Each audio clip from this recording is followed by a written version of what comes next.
సతీష్, చూస్తున్నాం ప్రతి మనిషికి హక్కు వేరే ప్రాంతానికి వెళ్ళడం అనేది. అది పార్టీ అయినా లేకపోతే అది ఎవరైనా కావచ్చు. అయినప్పటికీ అలాంటి రాజ్యాంగ హక్కులేవి ఏపీలో ఉండవు అని చెప్పే ఘటన ఇది.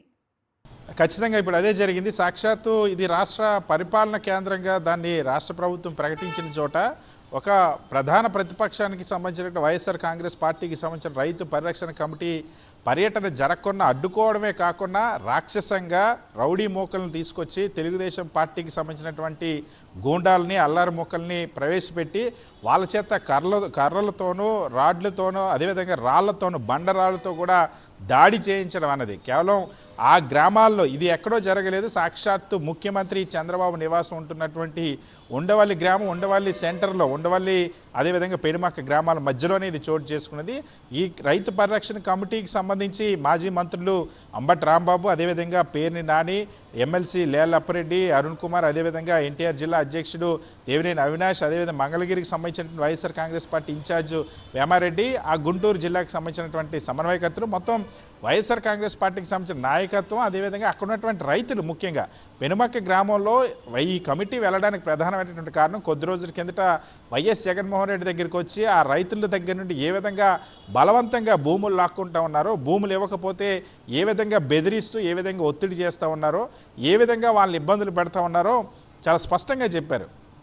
ఆ రైతులకు అండగా నిలబడాలని. ఎందుకంటే పెనుమక్క గ్రామంలో ఎవరైతే రైతులు భూములు ఇవ్వడం లేదో ఆ రైతులకు సంబంధించినటువంటి భూముల చుట్టూ కూడా నీళ్లు వెళ్ళిపోయేలా చేసి ఆ రైతులు ఎవరు కూడా ఆ సొంత పొలాల్లోకి వెళ్ళడానికి అవకాశం లేకుండా చేసి అక్కడ వాగులకి కొంత గండి కొట్టి ఉద్దేశపూర్వకంగానే ఆ రైతులను ఇబ్బంది పెట్టాలి. మీరు భూములు ఇవ్వకపోతే మీరు కనీసం మీ భూమిలో అడుగు తీసి అడుగు కూడా వేయలేనటువంటి పరిస్థితులు మేము కల్పిస్తాం అన్నటువంటిది.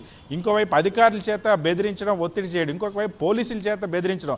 ఈ విధంగా రాజధానికి సంబంధించినటువంటి భూములు ఇవ్వలేటువంటి రైతులు ఎవరైతే ఉన్నారో, 3 పంటలు పండేటువంటి మా భూముల్ని, పచ్చటి పొలాల్ని మేము ఇవ్వడానికి అంగీకరించాం, మాకు ఇదే జీవనాధారం, ఈ జీవనాధారం పైన మేము బతుకుతామని చెప్పినటువంటి రైతుల దగ్గర నుండి భూములు ఎలాగైనా లాక్కోవాలన్న ఉద్దేశంతో ఈ విధంగా ల్యాండ్ పూలింగ్లో ఒత్తిడి చేస్తూ ఉన్నారు. ఇప్పుడు దాన్ని ప్రశ్నించేందుకు, ఆ రైతుల తరపున గలం విప్పేందుకు, భూములు ఇచ్చిన రైతుల దగ్గర నుండి మీరు భూములు తీసుకున్నారు, మీ ప్రణాళిక మీరు అమలు చేసుకుంటా ఉన్నారు, భూములు ఇవ్వని రైతుల దగ్గర నుండి ఎందుకు ఒత్తిడి చేస్తున్నారని ప్రశ్నిస్తారు. కాబట్టి ఏ విధంగా 12 ఏళ్ళ కిందట భూములు ఇచ్చినటువంటి వాళ్ళని 2 ఏళ్ళుగా అధికారంలోకి మళ్ళీ వచ్చి కూడా కనీసం రిటర్నబుల్ ప్లాట్లు, అభివృద్ధి చెందిన ప్లాట్లు కూడా రైతులకు ఇవ్వకుండా మోసం చేస్తూ ఉన్నారు. కాబట్టి రైతులు ఏ విధంగా మోసం చేస్తున్నారో, వాళ్ళ సమస్యలు ఏమున్నాయో వాటన్నిటిని ప్రశ్నిస్తారో, వాటన్నిటిని ప్రపంచానికి చాటి చెప్తారనే ఉద్దేశంతో ఈ పర్యటనను అడ్డుకోవడానికి ముందుగానే ఎప్పుడైతే రైతు పరిరక్షణ కమిటీ పర్యటన ఖరారైందో అప్పుడే తెలుగుదేశం పార్టీకి సంబంధించినటువంటి నాయకత్వం, ఇది ఎక్కడో జరగలేదు, సాక్షాత్తు రాష్ట్ర ముఖ్యమంత్రి చంద్రబాబు కుమారుడు మంత్రి నారా లోకేష్ ప్రాతినిధ్యం వహిస్తున్నటువంటి చోట ఇది జరిగింది. మంగళగిరి నియోజకవర్గం పరిధిలో వస్తుంది, అక్కడే జరిగింది. సో అక్కడ రైతుల సమస్యలు పరిష్కరించడానికి ఆ మంత్రి నారా లోకేష్కి, ముఖ్యమంత్రి చంద్రబాబుకి తీరిక లేదు. కానీ వైఎస్ఆర్ కాంగ్రెస్ పార్టీ రైతుల పక్షాన మాట్లాడితే దానిపైన దాడి చేయడానికి మాత్రం పురమాయించినటువంటి లోకల్ ఉన్నటువంటి టీడీపీ నాయకులు. ఎందుకంటే ఎంత దారుణంగా అంటే టీడీపీ రౌడీలు, టీడీపీకి సంబంధించినటువంటి గోండాలే పెద్ద పెద్ద కర్రలు, రాడ్లు, ఏవైతే బండరాలు తీసుకొచ్చి పోలీసులు కూడా కొట్టినటువంటి. వాస్తవానికి పోలీసులు ఇక్కడ ముందుగానే ఈ కమిటీ పర్యటన ఉన్నప్పుడు ఆ గ్రామంలో అక్కడ ఉద్దేశపూర్వకంగా వాళ్ళు తెలుగుదేశం పార్టీ కార్యకర్తలు నిరసన ప్లాన్ చేసినప్పుడు వాటిని నియంత్రించాల్సిన అవసరం ఉంది. ముందుగానే అక్కడి నుండి చెల్లాచెదురు చేయాల్సిన అవసరం ఉంది. కానీ పోలీసులు ముందు ప్రేక్షక పాత్ర వహించారు. తర్వాత వీళ్ళపై దాడి చేసిన తర్వాత మేము అడ్డుకోవడానికి ప్రయత్నిస్తున్నట్టు నటించారు. అయితే అక్కడికి వచ్చేసరికి పోలీసులు కూడా కొట్టినటువంటి పరిస్థితి. తెలుగుదేశం పార్టీకి సంబంధించిన గూండాలు, రౌడీలు ఈ రాష్ట్రంలో రాజ్యాంగం కానీ, రాజ్యాంగబద్ధంగా ఉన్నటువంటి వ్యవస్థలు కానీ ఏవి కూడా మాకు లెక్కలేదు, ఇక్కడ రెడ్ బుక్ రాజ్యాంగమే మా రాజ్యాంగం అన్నటువంటి ధోరణి ఏ విధంగా అయితే అనేక సందర్భాల్లో స్వయంగా ముఖ్యమంత్రి చంద్రబాబు ఉన్నటువంటి గ్రామంలోనే ఇలా రెచ్చిపోయి తెలుగుదేశం పార్టీ నాయకులు లా అండ్ ఆర్డర్ మొత్తాన్ని కూడా పతనావస్థకి చేర్చారనంటే ఏ స్థాయిలో అహంకారాన్ని ప్రదర్శిస్తూ ఉన్నారో స్పష్టంగా తెలుస్తున్నటువంటి పరిస్థితి. పెద్ద పెద్ద బండరాలతో కార్లను ధ్వంసం చేయడం, వ్యక్తులపైన దాడులు చేసే ప్రయత్నం చేయడం, గాయపరచడం, ఇది కేవలం అమరావతి అంటే ఒక్క తెలుగుదేశం పార్టీకి సంబంధించినటువంటి రాజధాని అన్నటువంటి అహంకారపూరితమైన ధోరణి ప్రదర్శన అన్నది తీవ్ర విమర్శలు వెల్లువెత్తున్నటువంటి పరిస్థితి. సతీష్, మీరు చెప్పినట్టు ఇంకా ఇతరులు ఎవరు రాజధాని ప్రాంతంలోకి రాకూడదన్నమాట. రాజధాని ఎవరిది అనేది కూడా ఇక్కడ నిరూపిస్తున్నారు. ఒకవేళ ఎవరన్నా నిరసన చెప్పినా లేకపోతే వ్యతిరేక గళం వినిపించినా కూడా ఇలా దాడి చేస్తారు. అది చాలా క్లియర్ కట్ గా ఈరోజు ప్రూవ్ అయిన పరిస్థితి కూడా మనం చూస్తున్నాం. ఒకానొక సందర్భంలో సతీష్, ఒక ఆసక్తికర విషయం ఏంటంటే, ఎవరైతే దాడికి గురవుతున్నారో వాళ్ళని ప్రొటెక్ట్ చేయలేదు ఎక్కడా కూడా పోలీసులు. అండ్ ఒక ఫోన్ కాల్లో నిరంతరం ఫాలో అప్ అప్డేట్స్ కూడా ఇస్తున్నట్టుగా చెప్తున్నారు మన కరెస్పాండెంట్ అశోక్.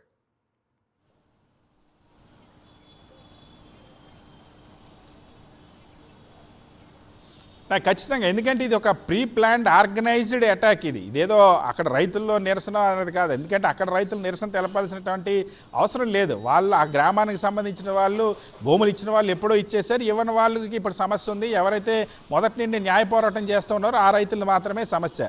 ఇక్కడ వైఎస్ఆర్ కాంగ్రెస్ పార్టీ కూడా వచ్చి ఇప్పుడు అక్కడ ఏదో ల్యాండ్ పూలింగ్ ఇచ్చినటువంటి రైతుల గురించి ఏం మాట్లాడడానికి రావట్లేదు. ఎవరైతే బలవంతంగా భూములు తీసుకుంటున్నారో వాళ్ళని పరిరక్షించడం కోసం, వాళ్ళ హక్కులను పరిరక్షించడం కోసం వైఎస్ఆర్ కాంగ్రెస్ పార్టీ వస్తుంటే, ఎప్పుడైతే వైఎస్ఆర్ కాంగ్రెస్ పార్టీ వచ్చి అక్కడ రైతులకు జరుగుతున్న అన్యాయాన్ని, అక్కడ రైతులకు జరుగుతున్న బెదిరింపుల్ని, అక్కడ రైతుల పట్ల వివక్ష, అంటే బయట అమరావతి అన్నది బయట నుండి వచ్చిన వాళ్ళకే కాదు, ఈవెన్ ఆ గ్రామాల్లో కూడా ఎవరైనా ప్రభుత్వ లోపాలను ప్రశ్నించినా లేదా ప్రభుత్వ పాలసీలు వ్యతిరేకించినా వాళ్ళను కూడా అక్కడ బతకనివ్వన్నటువంటి ధోరణిలోనే తెలుగుదేశం పార్టీకి సంబంధించిన రౌడీలు, గూండాలు ఇవాళ వ్యవహరించారు.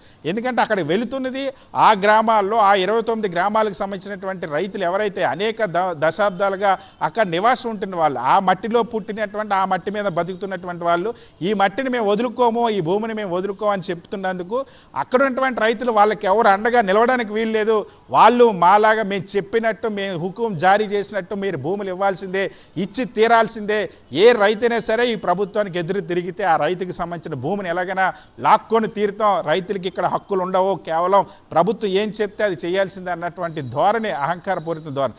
అందుకే దాన్ని బెదిరించడం కోసం ఎవరైనా న్యాయ పోరాటానికి సిద్ధపడుతున్నారో ఆ రైతులను బెదిరించడం కోసం వాళ్ళ ఇటువంటి దాడి అనేది ఇది ఒక ఆర్గనైజ్డ్గా తెలుగుదేశం పార్టీ చేసినటువంటి దాడి. Bindu. Right Satish, thank you.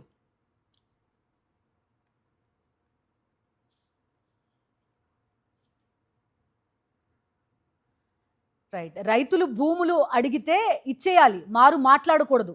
సిఆర్డిఏకి భూమి కావాలి, లేదంటే అమరావతి రాజధానికి భూమి కావాలి అంటే భూమి ఇచ్చేయాలి, అంతేగాని మారు మాట్లాడకూడదు అనేది ప్రస్తుతం ప్రూవ్ చేశారు.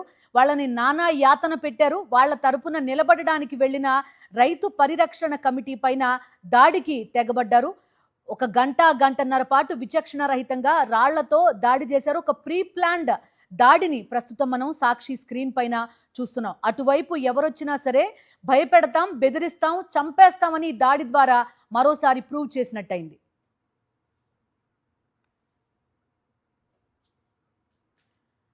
భూమి అడిగితే ఇచ్చేయాలంతే, మారు మాట్లాడకూడదు, లేదంటే కొడతాం, చంపేస్తామని బెదిరిస్తున్నారు.